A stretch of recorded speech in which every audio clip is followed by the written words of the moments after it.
Hello student. आज हम Rajasthan lab assistant के लिए बायोलॉजी में नीट के प्रीवियस ईयर क्वेश्चन की सीरीज स्टार्ट कर रहे हैं। एक चैप्टर रोजाना करेंगे। 36 दिन में 36 चैप्टर करेंगे। आज पहला चैप्टर है प्लांट ग्रोथ एंड डेवलपमेंट। इसके क्वेश्चन जितने भी करने हैं हमने फुल स्पीड से करने हैं। हमने कोई एक्सप्लेनेशन नहीं देखनी, सिर्फ हमने आए हुए क्वेश्चनों का आंसर देखना है। टिक करते जाएंगे, आगे बढ़ते जाएंगे, कोई एक्सप्लेनेशन नहीं होगी।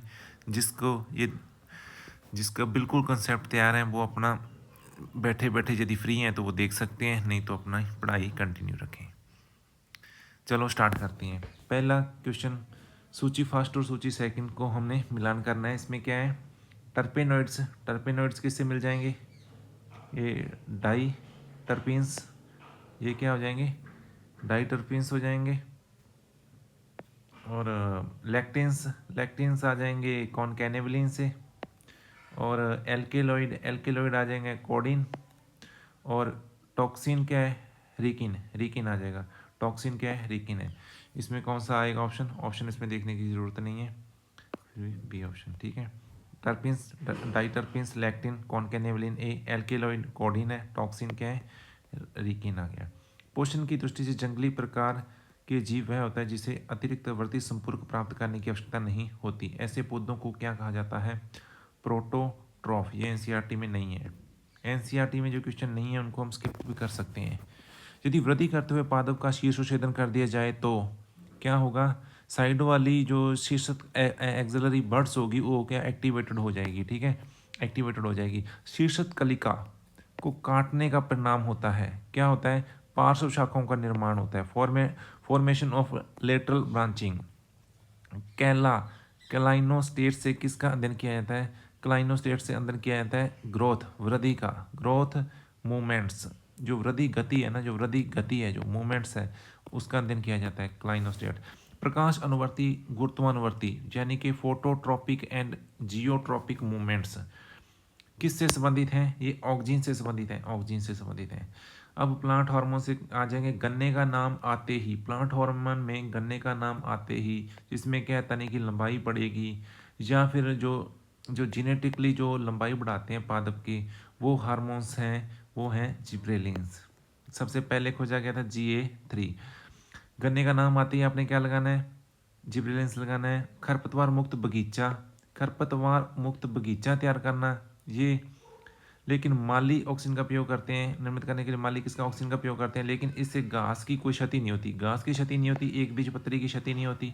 क्योंकि क्या होता है कि वयस्क जो एक बीजपत्री होते हैं ना, जो मैच्योर मोनोकोटिलेडन्स होते हैं, पादपों को प्रभावित नहीं करता, कौन, ऑक्सीजन, इनको कोई इफेक्ट नहीं डालता इन पर ऑक्सीजन, ठीक है, जो वयस्क होते हैं मोनोकोटिलेडन्स।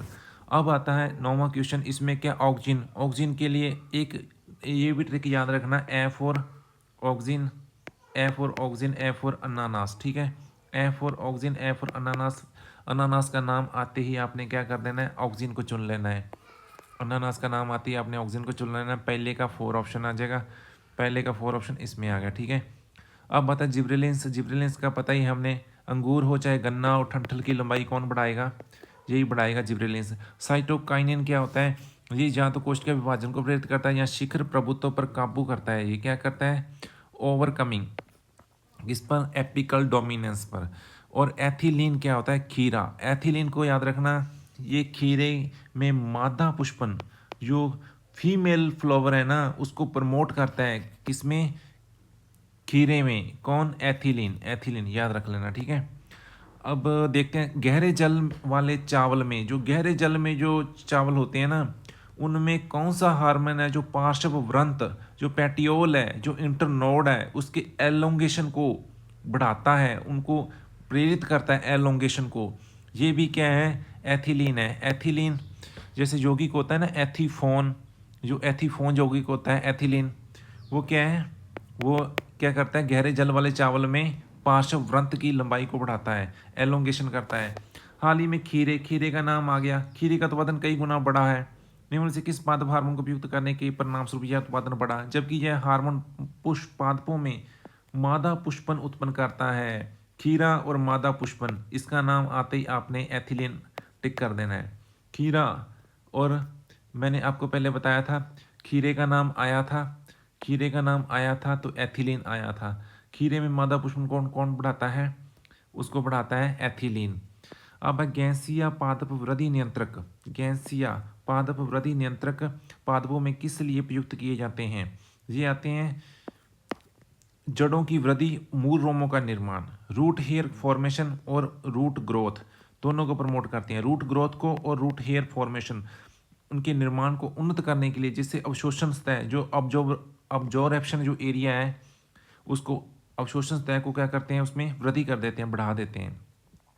कौन सा वृद्धि नियंत्रक एक एडिनिन व्युत्पन्न है? एडिनिन का व्युत्पन्न कौन सा है? एडिनिन, ये क्या हो जाएगा? साइटोसिन हो जाएगा। साइटोकाइनिन, साइटोकाइनिन, ये एडिनिन का व्युत्पन्न है। एडिनिन का व्युत्पन्न कौन है? साइटोकाइनिन। ये कोशिका विभाजन को प्रेरित करता है, कोशिका विभाजन को। ठीक है, अब इसमें कोई लाइन इंपॉर्टेंट कुछ नहीं है। साइटोकाइनिन फैमिली से संबंधित है काइनेटिन। ठीक है, काइनेटिन। उस वृद्धि नियंत्रक का नाम बताइए। जैसे गन्ने का नाम आते, गन्ने के तने की लंबाई बढ़ जाएगी, गन्ने की फसल की पैदावार बढ़ जाएगी, वोल्टिंग की गति बढ़ जाएगी। ये सब कौन करता है? जिब्रेलिन करता है। GA3 सबसे पहले खोजा गया था, याद रख लेना। अब आते हैं फिर से हम क्रियाकलाप और पादप हार्मोन का नाम, उनको दोनों को मिलाते हैं। फल पकाने वाला हार्मोन, ये हो जाएगा, फल पकाने वाला कौन सा हो जाएगा? ये तो एथिफोन ही हो जाएगा, फल पकाने वाला एथिफोन यौगिक। ठीक है, और शाकनाशी कौन है? 2,4-D है, ये तो सबको पता है। बोल्टिंग, वही बोल्टिंग गन्ने, ये और अंगूर ठंटल की लंबाई बढ़ाता है, बोल्टिंग की गति को बढ़ाता है। ये भी GA3 है। एस बेसिक अम्ल तो स्ट्रेस हार्मोन है ही है, उसको मिलाने की जरूरत नहीं। ऑक्सीजन को किसके द्वारा जैव अपमानित किया, अमापनित किया जाता है? मतलब क्या किया जाता है? बायोसेज्ड किसके द्वारा किया जाता है ऑक्सीजन को? ये किया जाता है अवीना प्रांकुरचोल के वर्कन से, कर्वेचर से, अवीना कोलियोपटाइल कर्वेचर से। Auxin is phytohormone which is a bioassayed by Avena coleoptile curvature test. निम्न में से कौन सा वृद्धि नियंत्रक प्रतिबल हार्मोन, स्ट्रेस हार्मोन के नाम से जाना जाता है? ये आता है एस्बेसिक अम्ल। और चाय बगानों का नाम आते ही क्या कर देना है आपने? इसमें हम ऑक्सीजन का नाम कर देंगे। ऑक्सीजन इसमें है कौन सी? इंडोल 3 एसिटिक एसिड, IAA, इसका नाम है IAA। ये क्या है? ये क्या है? ये प्राकृतिक ऑक्सीजन है। इसके अलावा IBA, ये भी प्राकृतिक है। और ये दोनों प्राकृतिक है, IAA indole acetic acid, indole butyric acid. और एक बचा, उसका नाम क्या है? नेफ्थेलिन एसिटिक एसिड आ जाएगा। और एक आ जाएगा 2,4-D। ये दोनों क्या हैं? NAA और 2,4-D, ये दोनों क्या हैं? आर्टिफिशियल ऑक्सीजन है। ठीक है, अब बढ़ते हैं आगे। मूल परिवर्तन यानी कि root development is promoted by, किसके द्वारा? ऑक्सीजन। रूट का परिवर्तन जो होता है, रूट का परिवर्तन किसके द्वारा होता है? रूट का परिवर्तन होता है ऑक्सीजन से। ठीक है, और जो एथिलीन होती है वो क्या है? एथिलीन राइपनिंग फ्रूट राइपनिंग्स को बढ़ाती है एथिलीन। क्लाइमेट्रिक श्वसन को प्रेरित करती है। जिब्रेलिन्स के बारे में तुझे बता ही दिया। ये जिब्रेलिन्स जो होते हैं वो क्या है? रूट और स्टेम का एलोंगेशन करते हैं। ठीक है, और एस्बेसिक एसिड के बारे में मैंने बता दिया है। ये क्या करते हैं? ग्रोथ है जो, और जो डेवलपमेंट है उसको क्या करते हैं? एक बार धीमा कर देते हैं और स्ट्रेस रिस्पॉन्स देते हैं उसके ऊपर। चावल का जो फुलिश सीडलिंग रोग है वो उसकी खोज हुई थी, मतलब उससे किसकी खोज हुई थी? रोग से किसकी खोज हुई थी? जो चावल में फुलिश सीडलिंग रोग हो जाता है उससे जिब्रेलिक एसिड की खोज हुई थी। फुलिश को याद रखेंगे हम जी एफ होती है। और एफ से क्या आ जाएगा? Foolish seedling.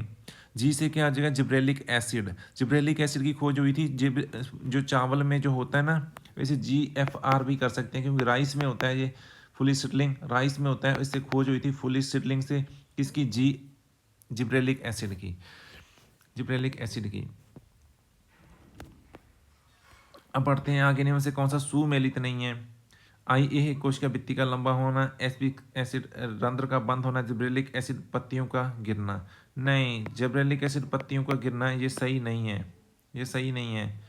ये कोशिका भित्ति का लंबा होना ये सही है, रंध्र बंद होते हैं एस्पिक एसिड ये भी सही है, साइटोकाइनिन सेल डिवीजन को प्रमोट करता है ये भी सही है। कौन सा उत्तक संवर्धन टिश्यू कल्चर में मार्फोजेनेसिस को प्रेरित करता है? ये है साइटोकाइनिन। यदि उत्तक संवर्धन का नाम आ गया ना और कोशिका विभाजन का नाम आ गया तो साइटोकाइनिन ही लगाना है हमने, ठीक है। शीर्ष कलिका का नाम आते ही, शीर्ष कलिका को चाहे काटो चाहे कुछ भी, उसका नाम आते ही हमने ऑक्सीजन लगाना है। लेकिन इसमें क्या है, काटने पर क्या प्रभाव प्रदर्शित होगा? अधिक पार्श्व शाखाएं बनेगी, मोर लेटरल ब्रांचेस बनेगी, ठीक है, ये इसका आंसर है। फल पकने में, फल पकने का नाम आते ही हमने क्या लगाना है? एथिलीन, एथाइलिन लगानी है। कौन सा हार्मोन सहायक है?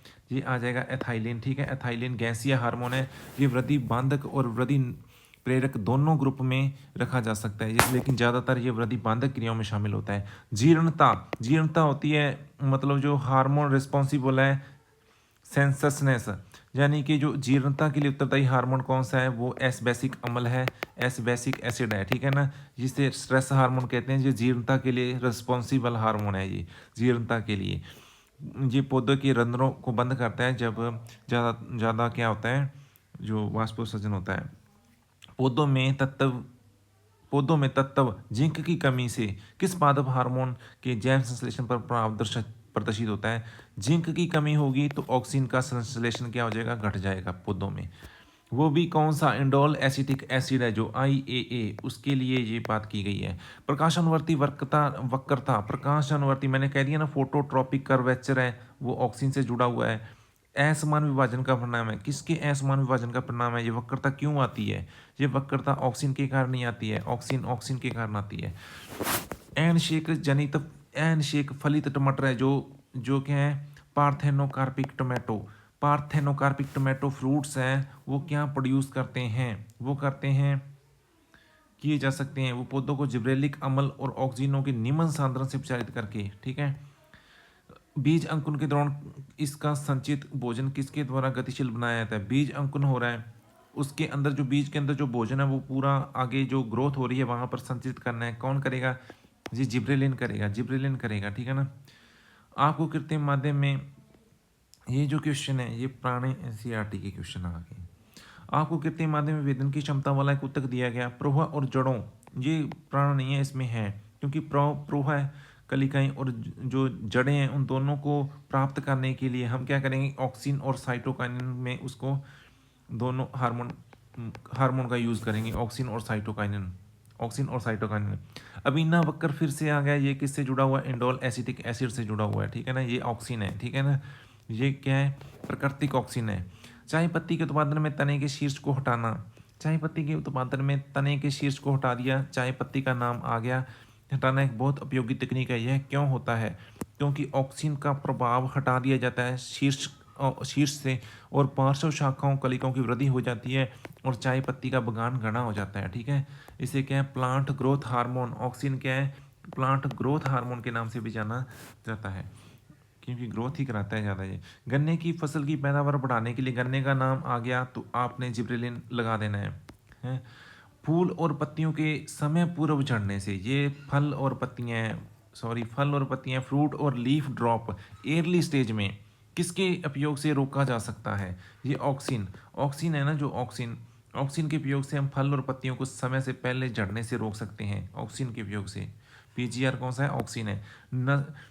अब जो सिंथेटिक ऑक्सीन कौन सी है? जो संश्लिष्ट ऑक्सीन है, इसमें हमें पता है IB, नहीं नेफ्थलीन, IB और IA तो क्या है? ये तो प्राकृतिक है, और NAA मैंने बताई थी नेफ्थलीन एसिटिक एसिड है, जो ये क्या है? संश्लिष्ट है, ये आर्टिफिशियल है। इसके अलावा 2,4-DB है जो इसके साथ आएगी, 2,4-DB आएगी, ठीक है। अब बढ़ते हैं आगे। निम्न से कौन सा एक अम्ल क्रोटिनॉइडों का व्यू उत्पाद है? क्रोटिनॉइड से बना हुआ है। क्रोटिनॉइड से तो भैया एस्पिसिक एसिड ही बनता है। हाँ, एस्पिसिक एसिड जो हार्मोन है ना, वो किससे बनता है? क्रोटिनॉइडों का उत्पाद है। क्रोटिनॉइड जो होते हैं ना वर्णक, उनसे बनता है ये, उनसे ये प्राप्त होता है, ठीक है ना।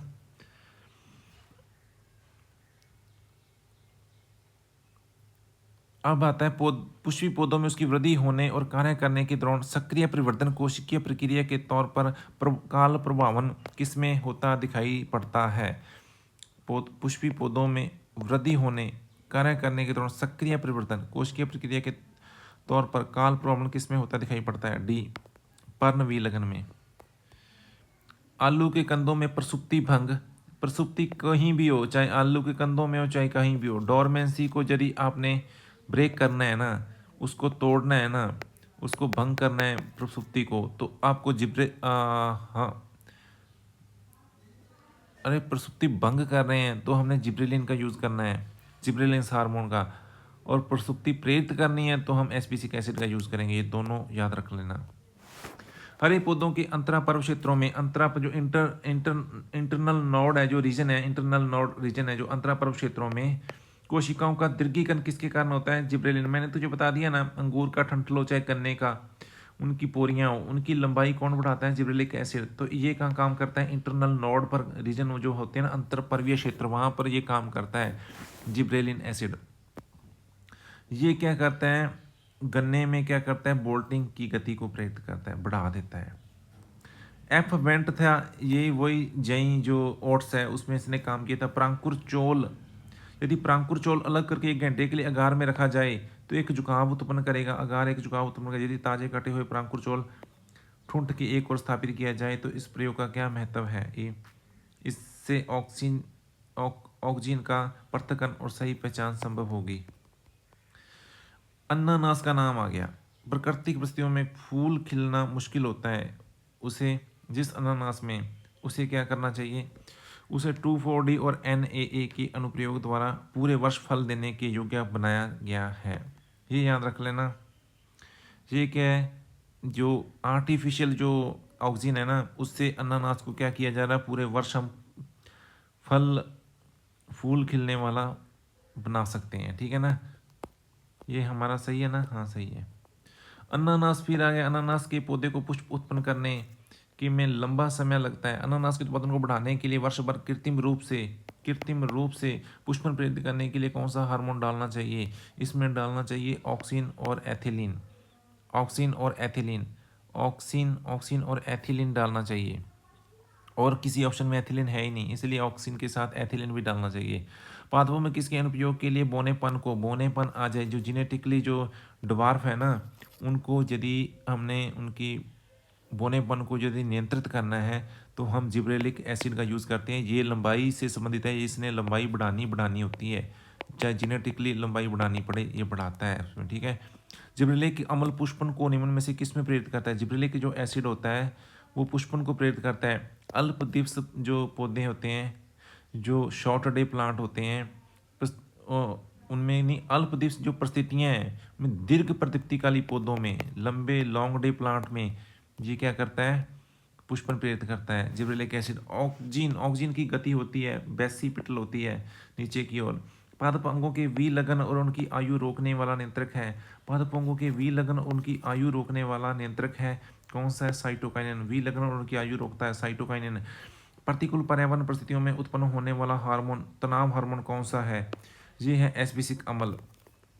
प्रतिकूल पर्यावरण परिस्थितियों में उत्पन्न होने वाला हार्मोन, ये एस्पेरिक अम्ल है। प्रति पर स्ट्रेस हार्मोन। जल तनाव, ये फिर आ गया जल तनाव इनमें से क्या उत्पादित होता है? जिसमें रंध्रीय सहवर्क है। रंध्रीय स्टोमेटा क्या होते हैं? क्लोज हो जाते हैं। रंध्र क्या होते हैं? बंद हो जाते हैं जब जल तनाव उत्पन्न होता है। ये एस्पेरिक एसिड से जुड़ा हुआ काम है। ठीक है। साइटोकाइनिन जो होता है, ये क्या है? साइटोकाइनिन क्या है? ये है पर्णहैरिम को बनाए रखता है। इसका काम है पर्णहैरित को बनाए रखना, कोशिका विभाजन को प्रेरित करना, कोशिका जो कर्तोत्तक है उसको उसमें वृद्धि पैदा करना। एस्पेरिक अम्ल का कारण क्या हो जाते हैं? रंध्र बंद हो जाते हैं जब जल का तनाव उत्पन्न होता है, जल की टेंशन। शीर्ष प्रमुखता एपिकल डोमिनेंस के लिए उत्तरदायी है हार्मोन है। शीर्ष प्रमुखता के लिए ये है auxin, AIAA, indole acetic acid आ जाएगा। ठीक है। मुख्यतः कोश का विभाजन किससे संबंधित है? कोश का विभाजन आता है साइटोकाइनिन, जियाटिन से संबंधित है। साइटोकाइनिन, जियाटिन, ये कोश का विभाजन प्रेरित करता है। ऑक्सीजन की उच्चतम सांद्रता पाई जाती है कहाँ पर?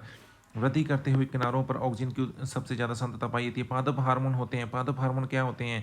ये होते हैं पादप द्वारा निर्मित ऐसे नियंत्रक जो कार्यकीय प्रक्रियाओं पर प्रभाव डालते हैं। कार्य की प्रक्रियाओं पर प्रभाव डालते हैं। ऑक्सीजन, ये पूछा जा सकता है फाइटो हार्मोन कौन होते हैं?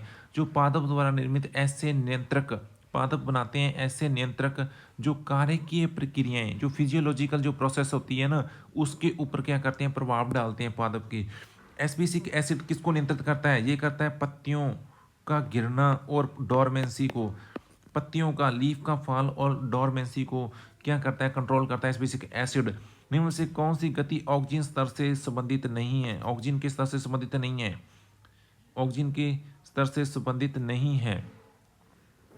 वो कह रहा पत्तियों की निशा कुंचनी गति, ये निशा कुंचनी गति नहीं है। फोटोट्रॉपिक तो होती है गति, जड़ों का मिट्टी की ओर गति ये भी होती है, सूरजमुखी सूर्य की और गति ये भी होती है, निशा कुंचनी गति नहीं होती। किसकी सहायता से पत्तियों का गिरना रोका जा सकता है? ये तो आ गया साइटोकाइनिन की, उसको ताकत मिलती है।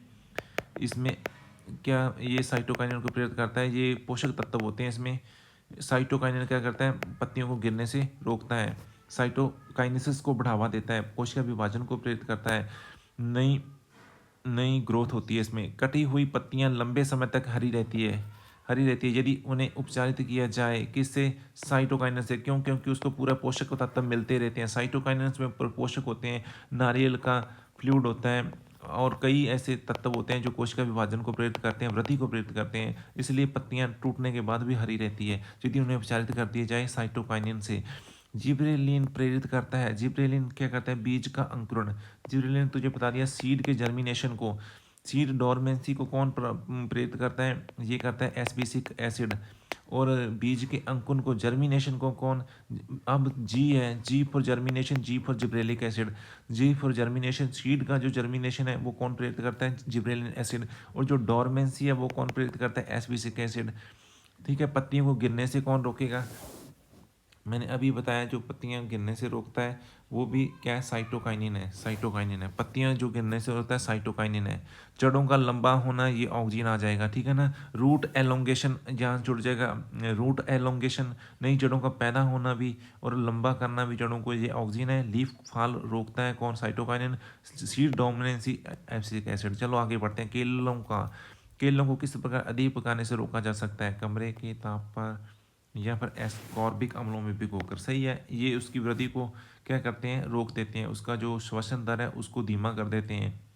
जो फ्रूट क्लाइमेट्रिक श्वसन होता है ना उसको धीमा कर देते हैं, रोक देते हैं, तो उसके पकने की जो स्पीड होती है केले की वो घट जाती है। एपिकल डोमिनेंस का नाम आगे तो हम क्या कर देंगे? शीर्ष प्रोम में ऑक्सीजन के प्रमुखता, शीर्ष प्रमुखता उत्पन्न होती है। किसके कारण शीर्ष प्रमुखता उत्पन्न होती है? शीर्ष प्रोम में ऑक्सीजन के कारण। केले के फल को कृत्रिम रूप से पकाने, कृत्रिम रूप से पका रहे हैं किसके? केले के फल को। किस हार्मोन का प्रयोग किया जाता है? इसमें आ जाएगा एथिलीन। क्या? एथिलीन आ जाएगा, ठीक है। कौन सा रसायन पुष्पन से संबंधित होता है? ये तो मैंने बता दिया था, फ्लोरिजन, जे एनसीईआरटी में दिया हुआ फ्लोरिजन, ये पुष्पन को प्रेरित करता है। अब आ गया डिफरेंशिएशन, डी डिफरेंशिएशन, री डिफरेंशिएशन, डी री डिफरेंशिएशन, बहुत नाम होगा, विभेदन, पुनर्विभेदन, निर्विभेदन। पूर्णतः विकसित मर्दुत्की कोशिकाओं से अंतरापुलिया कैबियम का बनना।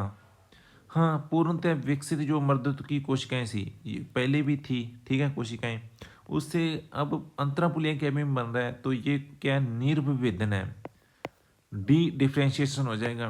अंतरापुल, पहले मर्दुत्की कोशिकाएं बनी हुई थी, उससे आगे कैबियम बन रहा है, बिल्कुल नया नहीं है ये, ठीक है। उत्तक संवर्धन प्रयोग में पर्णमोदित कोशिकाओं को एक संवर्धन पोषी माध्यम में कैलस बनने के लिए में रखा गया। इस घटना को क्या कहते हैं? डिफ्रेंशिएशन या डी डिफ्रेंशिएशन। इसे भी डी डिफ्रेंशिएशन कहते हैं क्योंकि हमने क्या रखा है? पर्णमोदित कोशिकाओं को रखा है, हमने आगे उसका कैलस बनाना है। ये क्या है? निर्विभेदन है, निर्विभेदन आ जाएगा, डी डिफ्रेंशिएशन आ जाएगा। किस प्रवर्धनशील जीव के भीतर अंगों तथा उत्तकों का विभेदन किससे संबंधित होता है? किसी प्रवर्धनशील जीव के भीतर ये आ जाएगा जीनों के विभेदनी अभिव्यक्ति से, डिफरेंशियल एक्सप्रेशन ऑफ जीन्स। अब आता है, ये पुराने क्वेश्चन होने लग गए हैं जो हमारे एनसीईआरटी से बाहर भी होते हैं। पुनरुद्ध भवन के दौरान एक अंग का दूसरे अंग में रूपांतरण क्या कहलाता है? एपीमॉर्फिज्म। इनको सीधा याद रखो क्योंकि एक अंग का दूसरे अंग में रूपांतरण एपीमॉर्फिज्म कहलाता है, ठीक है। पादपों में सहमनीकरण के समय क्या होता है? बी, इसमें क्या होता है? प्राक एदा का विभेदन, इसके पश्चात प्राथमिक फ्लोएम और जाइलम का एक साथ निर्माण होता है। प्राग एदा का विभेदन, इसके पश्चात प्राथमिक फ्लोएम और जाइलम का एक साथ निर्माण होता है। प्रोहा का विभेदन किससे नियंत्रित होता है? प्रोहा का विभेदन होता है उच्च साइटोकाइनिन ऑक्सिन का अनुपात। प्रोहा का विभेदन D differentiation of shoot is controlled by उच्च साइटोकाइनिन ऑक्सिन अनुपात। ठीक है, अब नया प्लांट ग्रोथ रेगुलेटर्स आ गए हैं, देखते हैं इसमें। पादप की किसी भी कोशिका से पूर्ण पादप को विकसित करना टीटोपोटेंसी कहलाती है। फलों का परिपक्वन के लिए आवश्यक है, क्या है? एथिलीन का 80% परिपक्वन के लिए। एथिलीन नहीं है जरूरी, 80% नहीं पूछा उसने, एथिलीन पूछा है। परिपक्वन के लिए क्लाइमेट्रिक श्वसन को प्रेरित करता है। यह पादप कौन से हैं जिसमें द्वितीयक वृद्धि थोड़ी या बिल्कुल नहीं होती? वह पादप कौन से जिसमें द्वितीयक वृद्धि सेकेंडरी ग्रोथ बिल्कुल नहीं होती? ग्रास में नहीं होती, ठीक है, सेकेंडरी मेरिस्टेम नहीं होता उसमें। लॉन की घास की छंटाई करने से अनुरक्षण सरल हो जाता है, क्योंकि इसमें क्या होता है, शीर्ष प्रमुखता उन्मूलित हो जाती है कटाई करने से। कौन सा एक प्रकाश की अनुपस्थिति में बढ़ता है? प्रकाश की अनुपस्थिति में कौन सी चीज बढ़ जाती है जहाँ प्रकाश नहीं होता? वहाँ क्या, अंतर पर्वों की लंबाई, इंटरनोड्स की लंबाई बढ़ती है। पता है छाया वाले स्थान की ओर क्या होती है, वहाँ पर प्रकाश नहीं होता, लेकिन वहाँ पर क्या है, ऑक्सीजन इकट्ठी हो जाती है। उस ऑक्सीजन के कारण क्या हो जाती है, वहाँ पर अंतर पर्व इंटरनोड की लंबाई बढ़ जाती है। अब फोटो पीरियोडिज्म होती है, उसके बारे में देखते हैं। फोटो पीरियोडिज्म में से कौन सा कथन गलत है? गलत देखना हमने, ये तो यार फोटोसिंथेसिस में होता है कि एटीपी और NADPH दोनों ही गैर चक्रीय फोटोफॉस्फोरिलेशन के दौरान संश्लेषित होते हैं। हाँ, ये नॉन साइकिल में होता है, ये दोनों ही बनते हैं ATP और NADPH पॉजिटिव। अब स्ट्रोमा लेमली में PS सेकंड और NADP रिडक्टेज की कमी होती है। स्ट्रोमा लेमली की बात हो रही है, हाँ, इसमें PS सेकंड और NADP रिडक्टेज की कमी होती है, ये भी बात सही है। ग्रेना में PS1 और PS सेकंड दोनों होते हैं, ये सही है। चक्रीय फोटोफॉस्फोरिलेशन में PS फर्स्ट और PS सेकंड, चक्रीय में PS सेकंड नहीं होता, ठीक है ना, ये बात गलत है। ठीक है, अब वह प्रघटना जो ऑक्सीजन से प्रभावित है उसकी खोज में महत्वपूर्ण भूमिका निभाई। फोटो पीरियोडिज्म, फोटोट्रोपिज्म है यार, फोटोट्रोपिज्म, ऑक्सीजन फोटोट्रोपिज्म, प्रकाशानुवर्ती जो गति होती है ना, वो देखी जो ऑर्ट्स ने की थी, वो ऑक्सीजन की वहीं से खोज हुई थी, ठीक है ना। अब देखते हैं प्रकाशकालिता के दौरान पादपों में प्रकाश की अवगम का स्थान कौन सा है? प्रकाशकालिता जो होती है, फोटोट्रोपिज्म जो होती है के दौरान पादपों में प्रकाश के अवगम का स्थान कौन सा है? ये लीफ होती है, प्रकाश के अंदर जो जो प्रकाश जो महसूस होता है उनको, पादपों को। पूर्ण आपतित सौरभिकर्ण में पार का अनुपात कितना है? ये आ जाएगा, अरे यार तूने 50% से कम करना था, ये क्या कर रहा है, इसको हटाना पड़ेगा। 50% से कम तो लास्ट ऑप्शन है ना, 50% से कम होता है पार। प्रकाश तंत्र सेकंड, फोटो सिस्टम जो सेकंड है में उत्तेजित क्लोरोफिल अणु से निकलकर इलेक्ट्रॉन का प्रथम ग्राही क्या होता है? क्यूनॉन। ये तो प्रकाश संश्लेषण वाला टॉपिक चल पड़ा है इसमें, तो मेरे हिसाब से क्वेश्चन वो आ रहे हैं, क्योंकि फोटो सिस्टम सेकंड में जो क्लोरोफिल अणु से जो इलेक्ट्रॉन निकला है वो क्यूनॉन के पास जाता है। PR प्रकार की फाइटोक्रोम द्वारा प्रकाश का कौन सा तरंग देते अवशोषित होता है? 680 nm। PR प्रकार, यार इनको छोड़े एक बार क्वेश्चन, ये फोटो सिस्टम के आगे। रेड ड्रॉप किससे संबंधित है? रेड ड्रॉप में अक्रिय हो जाता है, इनएक्टिवेटेड कौन हो जाता है? PS सेकंड जो सिस्टम होता है ना, वो काम करना बंद कर देता है रेड ड्रॉप प्रभाव में। अब आता है हरित पौधे को जिसमें केवल एक तरफ से प्रकाश डाला गया, निम्न से क्या वृद्धि होने पर प्रकाश स्रोत की ओर झुकता है? C। इसमें देखो क्या, शाई वाली बगल पर ऑक्सीजन जमा हो जाती है और वहाँ पर कोशिकाओं में अपेक्षाकृत अधिक वर्गीकरण होता है। जहाँ पर छाया होती है ना, जिस हिस्से में छाया होती है उस हिस्से में ऑक्सीजन जो होती है वो ज़्यादा बनती है और वहाँ पे कोशिकाओं की लंबाई बढ़ जाती है और इसलिए वो दूसरी साइड में मुड़ जाता है प्रकाश की ओर। अब देखते हैं, अब पौधे में पुष्पन होने में दिन की लंबाई का क्या महत्व, और महत्व सर्वप्रथम किसने प्रदर्शित किया था? पौधों में पुष्पन में दिन की लंबाई का महत्व तंबाकू में सबसे पहले इसको देखा गया था। तंबाकू में सबसे पहले पुष्पन में दिन की लंबाई का महत्व तंबाकू में सबसे पहले चेक किया गया था। साइटोक्रोम P 450, ये यार क्वेश्चन छोड़ दो इसको, ये रंगीन कोशिका। पादप में प्रकाश व अंधकार आवर्तित का प्रभाव है। Light and dark rhythm on plants, ये क्या है? पादप में प्रकाश और अंधकार ये दीप्तिकालिता है क्या? हाँ। फोटोट्रोपिज्म, देखना effect of light and dark rhythm जो होती है वो पादपों पर प्रभाव डालती है, उसे क्या कहते हैं? दीप्तिकालिता कहते हैं, फोटोट्रोपिज्म। कौन सा पौधा दीर्घ दीप्ति पौधा है? LDP, LDP long day plant. Long day plant कौन सा है? लंबे दिन वाला, वो आता है पालक, पालक दिया हुआ है। अब आता है प्रोटीनीशियस वर्णक जो प्रकाश से संबंधित क्रियाओं को नियंत्रित करता है, वो है फाइटोक्रोम। ये क्या प्रकाश से संबंधित जितनी भी क्रियाएं उनको नियंत्रित करता है? Phytochrome, phytochrome. अब बढ़ते हैं आगे, साइटोक्रोम। साइटोक्रोम इज ए क्या है? लोहा युक्त पोरफायरिन वर्णक है, Fe कंटेनिंग पोरफायरिन पिगमेंट है साइटोक्रोम। कौन सा वर्णक लाल और सुदूर फार रेड लाइट जो होती है, लाल प्रकाश को अवशोषित करता है, वो है फाइटोक्रोम, फाइटोक्रोम। अब आता है सौर विकिरणों के दृश्यमान वर्ण वर्ग क्रम के प्रधानतः कौन से अंश उच्चतर पौधों के क्रोटिनोइडों द्वारा अवशोषित होते हैं? क्रोटिनोइडों द्वारा अवशोषित है बैंगनी और नीला रंग।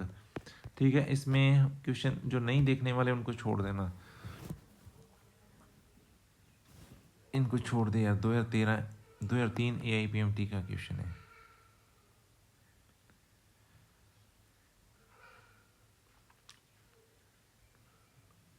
ये लघु दिन प्लांट्स 12 घंटे और 12 घंटे रात के काल चक्रों में रखा गया है, पुष्पन हुआ।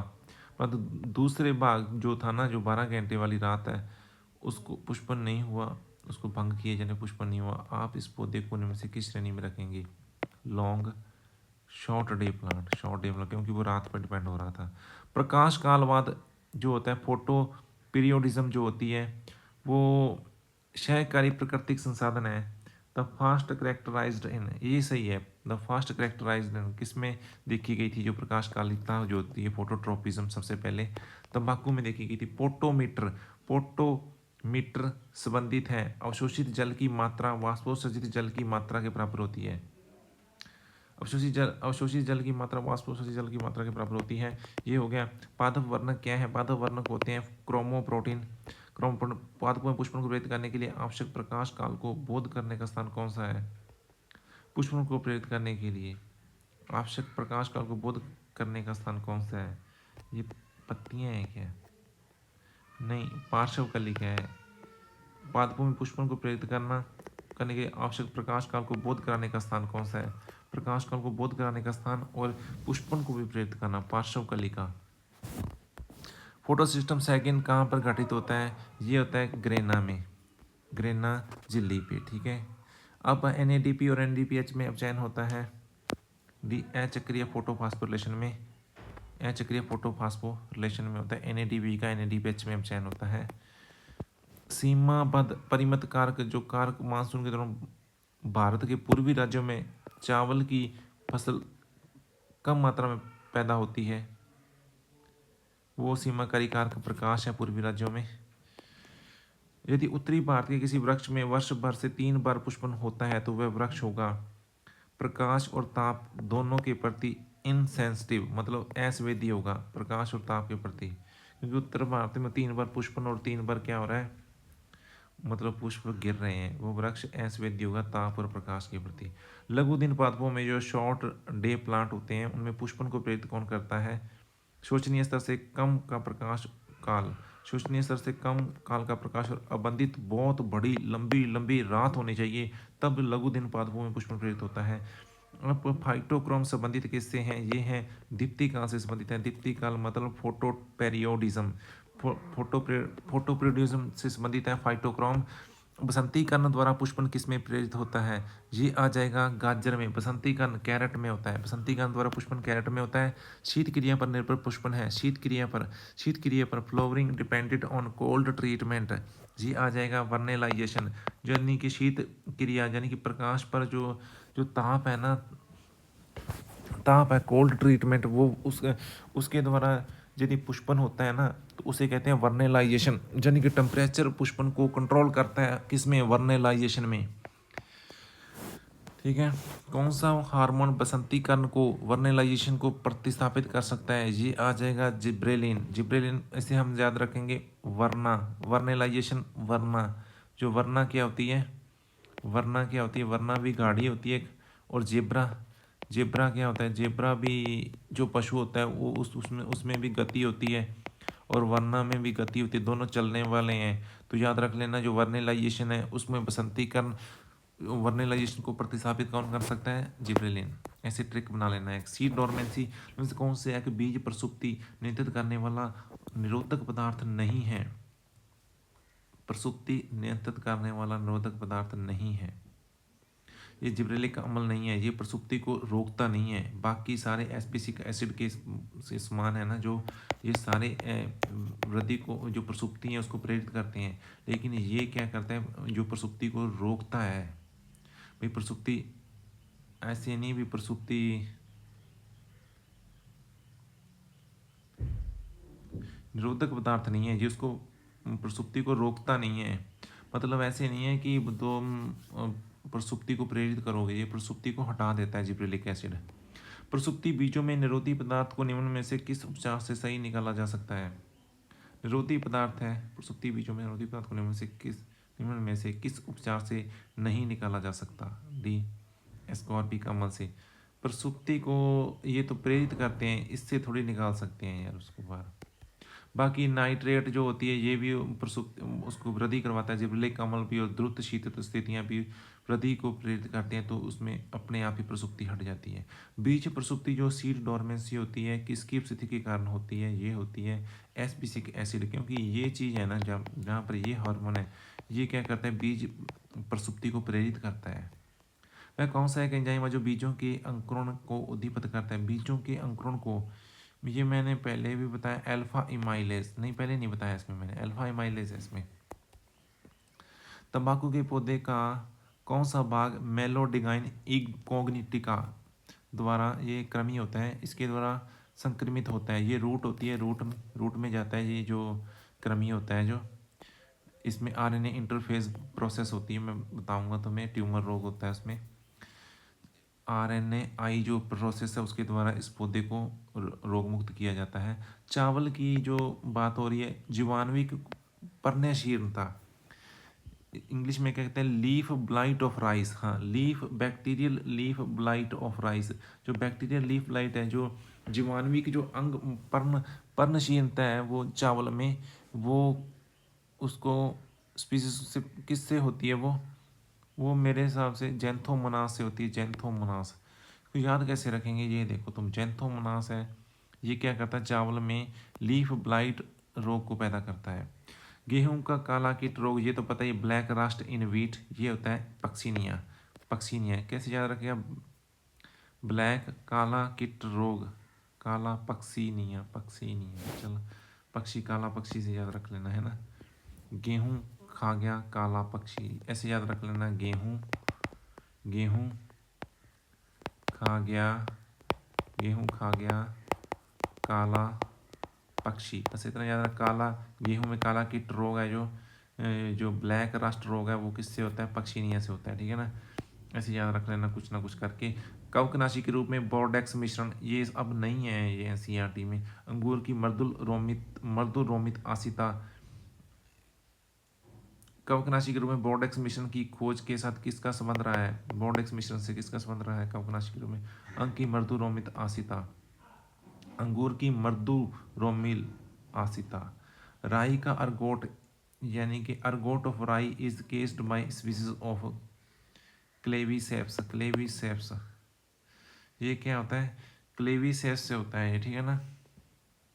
राई का अर्गोट, राई का अर्गोट ये किसके द्वारा होता है? क्लेवीसेप्स से होता है। कवक रोग बीज तथा पुष्पों द्वारा फैलता है। कवक रोग जो बीज और पुष्पों से फैलता है। ए, गेहूं का ढीला smut, loose smut of wheat, loose smut of wheat. गेहूं का कवक रोग जो बीज और पुष्पों द्वारा फैलता है, गेहूं का ढीला स्मट रोग। टीओडाइनर ने खोज की थी, ये है मुक्त संक्रामक RNA, free infectious RNA. Free infectious मुक्त संक्रामक आरएनए की खोज किसने की थी? टीओडाइनर ने की थी। वीरॉइड की खोज है ना, वीरॉइड की खोज की थी इसने। इन्फेक्शियस आरएनए मुक्त होता है, वायरॉइड कहते हैं इसे, पोटैटो स्पिडल डिसीजेस प्रेरित करता है, ठीक है ना। इनमें से कौन सी एक दशा मुर्गियों का एक विषाणु रोग है? डी, न्यूकैसल रोग, न्यूकैसल रोग हिंदी भी। रोग और उसके रोग कारक जीव का कौन सा जोड़ा गलत मिलाया गया है? हमें देखा सब्जियों की जो गांठ, मूल गांठ है मेलोडगाइन, सपी आ जाएगा। गांठ मूल गांठ है तो मेलोडगाइन तो नाम आएगा ही आएगा, ये सही है। ठीक है, आलू की विलंबित अंगमारी अल्टरनेरिया, ये अंगों की, ये आलू की है, ये तो फाइटोफथेरा इन्फेस्टेंस से होती है ये। गेहूं का काला किट, ये पक्षीनिया से आ जाएगा। गेहूं का शल्तकांड लूज स्मट है, वो ऑस्ट्रेलिगो से होता है। ये तीनों एनसीईआरटी में दिए हुए हैं। ये भी दिया हुआ है, सही है, ये भी सही है। हाँ हाँ हाँ, ये सही नहीं है। तूने क्या किया, ये सही किया, ये सही नहीं है। तीनों सही हैं ये जिस पे मैंने गोले लगी हैं। रूट नॉट, सब्जियों की जो मूल गांठ है वो मेलोडगाइन इनकोग्निटा से होता है। गेहूं का जो काला किट रोग है, काला जो ब्लैक रस्ट है वीट में, वो पक्सिनिया से होता है, ये भी सही है। गेहूं का जो शल्तकांड है लूज स्मट है, वो किससे होता है? ऑस्ट्रेलिगो से होता है, नूडा, ऑस्ट्रेलिगो नूडा से होता है। गेहूं का काला किट रोग किससे होता है? गेहूं का काला किट तो पक्षीनिया से होता है, ये काला पक्षी गेहूं को ले गया था। पादप रोगों में एक सामान्य जैव नियंत्रक कारक निम्न में से कौन सा है? जैव नियंत्रक कारक, ये ट्राइकोडर्मा है। पादप रोगों की बात हो रही है, वहां पे जो जैव नियंत्रक कारक है ना, जो जो बायो कंट्रोल एजेंट है, वो कौन है? ट्राइकोडर्मा है, ट्राइकोडर्मा है। ठीक है। अब अगर जई में दूसरे धब्बों का अभाव लक्षण किसकी कमी के कारण होता है? ये मैग्नीज की कमी से होता है। जई में दूसरे धब्बों का अभाव, grey spot disease of oat, grey spot disease of oat किसके कारण? मैग्नीज की कमी के कारण। मूंग की फली में पीले मोजेक विषाणु और चूर्णिल आसिता के प्रति प्रतिरोध, मूंग की फली में पीले मोजेक विषाणु और चूर्णिल आसिता के प्रति प्रतिरोध, ये किसके द्वारा पैदा उत्पन्न किया गया? ये म्यूटेशन द्वारा उत्पन्न किया गया। म्यूटेशन उत्परिवर्तन प्रजनन, म्यूटेशन जो ब्रीडिंग होगी उससे मूंग में ये चीज़ें डाली गई है। किसके प्रति प्रतिरोधकता मूंग में डाली गई है? पीले मोजेक विषाणु और चूर्णिल आसिता के प्रति प्रतिरोधकता मूंग में डाली गई है म्यूटेशन ब्रीडिंग द्वारा। गेहूं का काला कीट फिर से आ गया, कवक रोग है, किसके द्वारा होता है? पक्षीनिया से होता है। बस अब नया चैप्टर आ गया। Thank you. ये सारे नीट के प्रीवियस ईयर